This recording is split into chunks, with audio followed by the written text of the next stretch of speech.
মধ্যপ্রাচ্যের চলমান সংঘাতে নতুন এক আতঙ্কের নাম ইরানের ক্লাস্টার ওয়ারহেড সমৃদ্ধ ব্যালিস্টিক ক্ষেপণাস্ত্র। সাম্প্রতিক সামরিক প্রতিবেদনে বলা হচ্ছে, ইরান এখন তাদের ক্ষেপণাস্ত্র হামলায় ব্যাপকভাবে ব্যবহার করছে ক্লাস্টার মিউনিশন বা গুচ্ছ বোমা। ফলে একটি ক্ষেপণাস্ত্রই এখন পরিণত হচ্ছে ডজন ডজন বিস্ফোরণের উৎসে। ইসরায়েলি সামরিক বাহিনীর দাবি অনুযায়ী চলতি বছরের মার্চ মাসে ইরানের ছোড়া প্রায় ৩০০টি ক্ষেপণাস্ত্রের অর্ধেকই ছিল ক্লাস্টার ওয়ারহেড। গত বছরের সংঘর্ষের তুলনায় এবারের যুদ্ধে এই ধরনের মারণাস্ত্রের ব্যবহার আশঙ্কাজনকভাবে বেড়েছে।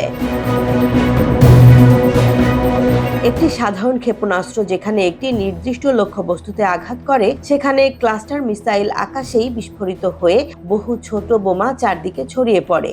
এতে একটি হামলাতেই বিস্তীর্ণ এলাকায় একসঙ্গে বহু বিস্ফোরণ ঘটতে পারে। ইরানের খোররাম শহর ৪, সেজ্জিল ২ এবং ইমাদ ক্ষেপণাস্ত্রগুলো এক একটি হামলায় প্রায় ৫০ থেকে ৮০টি পর্যন্ত সাবমিউনিশন ছড়িয়ে দিতে পারে। ফলে একটি মাত্র হামলাতেই শুরু হয় বিস্তীর্ণ এলাকা জুড়ে বোমার বৃষ্টি। এই অস্ত্রের সবচেয়ে ভয়ঙ্কর দিক হলো এগুলো সামরিক ও বেসামরিক লক্ষ্যবস্তুর মধ্যে কোনো পার্থক্য করে না। জনবহুল শহরে পড়লে ঘরবাড়ি, স্কুল কিংবা হাসপাতাল মুহূর্তেই ধ্বংসস্তূপে পরিণত হতে পারে।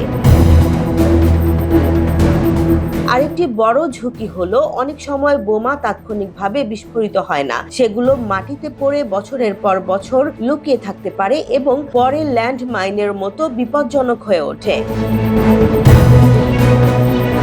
বিশ্লেষকদের মতে, ক্লাস্টার মিসাইলের এই বাড়তি ব্যবহার মধ্যপ্রাচ্যের যুদ্ধ কৌশলে নতুন এক ভয়াবহ মাত্রা যোগ করেছে এবং সাধারণ মানুষের নিরাপত্তা নিয়ে তৈরি করেছে বড় উদ্বেগ। জেসমিন জাহান, নিউজ ডেস্ক, জনবাণী।